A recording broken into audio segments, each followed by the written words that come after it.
Bak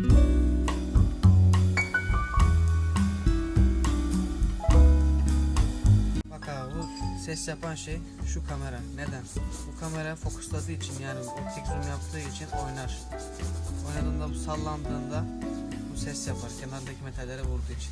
Bunun mantığı, yani burada sallanan, yani oynayabilecek, esneyebilecek hiçbir şey yok. Her yer vidalar kaplı.